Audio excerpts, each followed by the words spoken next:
আসসালামু আলাইকুম সবাইকে। আজকে চলে আসলাম শুটকি রান্না করব। শুটকিটা কিভাবে রান্না করছি সেটা আপনাদের সাথে শেয়ার করব। আমি এখানে লইট্টা শুটকিটাকে আমি ভালো মতো ধুয়ে পরিষ্কার করে গরম পানি দিয়ে রেখেছি এবং সাথে পেঁয়াজ কুচি দিয়ে দিলাম।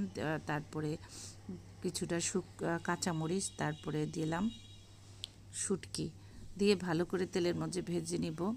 এই আগের থেকেই শুটকিটাকে আমি গরম পানি দিয়ে ভেজে তারপরে নিয়েছিলাম, তারপরে আবার ভেজে নিচ্ছি। আর অন্য আরেকটা পাত্রে আমি দিয়ে দিলাম তেল। এটাতে মাগুর মাছ রান্না করব। মাগুর মাছগুলার কেটে ধুয়ে নিয়েছি আগের থেকে, সেটা শেয়ার করলাম না। এখানে পরিমাণ মতো পেঁয়াজ কুচি দিয়ে দিলাম, কাঁচামরিচ ফালি দিয়ে পেঁয়াজটাকে একটু নরম করে নিব। গোল্ডেন কালার করব না, হালকা একটু ভাজার মতো করে নিব। তারপরে যা যা সমস্ত উপকরণ দিয়ে এই রান্নাটাকে আমি আজকে রান্না করব, যে এই যে দেখতে পাচ্ছেন এইটার মধ্যে এখন দিয়ে দিচ্ছি আমি এই কড়াটার মধ্যে আমি রান্না করব শুটকি ভুনা করব, লইট্টা শুটকি ভুনা। আমি ভয়েস ওভারটা পরে দিচ্ছি, কিন্তু শুটকিটা খেতে এত মজা হয়েছিল যা বলার মতো না। আমি শুটকি দিয়েই ভাত খেয়েছি। এই তো শুটকিটা দিয়ে দিলাম, ভালো মতো তেলে ভেজে নিচ্ছি এটা। আর এই পাশের কড়াইটা যে একটু ব্রাউন কালার হয়ে গেলে পেঁয়াজটা, তারপরে দিয়ে দিব মশলা। দিয়ে দিলাম আদা এবং রসুন বাটা 1 চামচের মতো। আর এটাতে দিয়ে দিব 1 চামচ আদা এবং রসুন বাটা একসাথে আমি বেটে নিয়েছিলাম। এটাকে 1 চামচের থেকে একটু কম দিলাম। তারপরে এটাকে একটু তেলে আর একটু ভেজে নিব, যাতে আদা রসুনের গন্ধটা না থাকে, যে ব্যাড স্মেল থাকে সেই স্মেলটা যাতে সরে যায়। তারপরে দিয়ে দিব পরিমাণ মতো হলুদের গুঁড়া, ধনিয়ার গুঁড়া, মরিচের গুঁড়া এবং স্বাদ মতো দিয়ে দিব লবণ। এই 3টা জিনিস দিয়ে নিলাম। তারপরে হালকা একটু পানি দিয়ে দিলাম। পানিটা না দিলে আসলে মরিচের যে মশলার যে তেলে পোড়ার ঝাঁজ সেটা নাকে চলে আসে, সেজন্য আগেই পানি দিয়ে দিলাম। আর এইখানেও দিয়ে দিচ্ছি আমি হলুদের গুঁড়া 1 চামচ, লবণ 1 চামচ,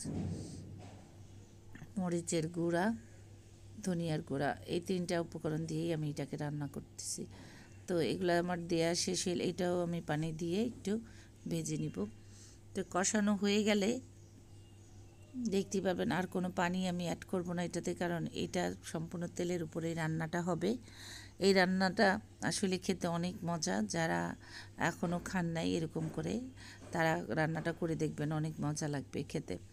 আর এখানে যে মাছের যে মশলাটা কষিয়ে নিচ্ছি সেটা এখানে প্রায় হয়ে গেছে কষানো, মাছের সমস্ত তেল ভেসে উঠেছে। তো এখন আমি দিয়ে দিব আমার যে কেটে রাখা ধুয়ে রেখেছিলাম পরিষ্কার করে মাছগুলো, সেগুলো দিয়ে দিলাম। দিয়ে এটাকে আবার ভালো করে কষিয়ে নিব। তো আজকের রান্নাটা আসলে সিম্পল একটা রান্না, কোনো তরকারি খেতে ইচ্ছা করে না, বিধায় এই ভুনা করলাম সবগুলাই। এর আগে আমি অন্য আর কি অফ ক্যামেরাতে আমি রান্না করে নিয়েছি ভাত, ডাল, ঢেঁড়স ভাজি, বেগুন ভাজি, এগুলো করে রেখেছি। এগুলো আর শেয়ার করলাম না, আজকে শুধু আমি এই 2টা রেসিপি শেয়ার করলাম আপনাদের সাথে। আপনাদেরকে কারা কোনখান থেকে আমার এই ভিডিওগুলো দেখছেন জানাবেন কমেন্টস বক্সে। আর আমার রান্নাটা কেমন হয়েছে তা দেখেও বলবেন, যে কালারটা আসলে অনেক সুন্দর হয়েছে। আসলে কথায় বলে না, আগে দর্শনদারি তারপরে গুণ বিচারি। যদি কালারটা এবং তরকারির কালার দেখতে সুন্দর হয় তাহলে খেতেও অনেক ভাল লাগে, কারণ প্রথম থেকে বোঝা যায় যে খাবারের মানটা কেমন হবে। তা আমার তো খুবই ভালো লাগছে, নিজের ঢোল নিজেই পিটালাম, কিছু মনে করবেন না। আমি খাওয়ার পরে ভয়েস ওভার দিচ্ছিলাম, খেয়ে আমি ওর কাছে অনেক মজা লাগছে। তো যাই হোক, এই রান্নাটা আমি আসলে অনেক দিন পরে করলাম শুটকি রান্না। শুটকি রান্না সচরাচর করা হয় না, আজকে করতে পেরে অনেক ভাল লাগছে নিজের কাছে এবং মন ভরে খেয়েছিলাম। তো মাছ মাংসের চাইতে আমার কাছে শুটকিটা অনেক ভালো লাগে। আর এই যে আমি মাছগুলো দিয়ে সাথে পানি দিয়ে দিলাম, একটু ঝোল ঝোল রাখবো। এটা মাগুর মাছের ঝোল রান্না করা, কোনো তরকারি দিইনি, দেখতেই পাচ্ছেন। এই যে এই ঝোলটা একটু শুকিয়ে আসলেই আমি নামিয়ে ফেলবো। তারপরে একটু জিরার গুঁড়া দিয়ে দিব। এই যে আমার শুটকিটা প্রায় হয়ে গেছে, আর একটু শুটকিটা সিদ্ধ হওয়ার জন্য সামান্য অল্প একটু পানি দিলাম, জাস্ট যাতে সিদ্ধ হয়। তো এই পানিটা যখন একদম শুকিয়ে চরচর হয়ে যাবে তখনই আমি নামিয়ে ফেলবো। যখন কড়াইয়ের তলানিতে লেগে আসবে তখনই নামাবো, কোনো ঝোলই থাকবে না এই শুটকিটার মধ্যে। তো এই যে আজকের এই রান্নাটা কেমন হলো সবাই আমাকে জানাবেন কমেন্টস বক্সে। সবাই ভালো থাকেন, আসসালামু আলাইকুম, আল্লাহ হাফেজ।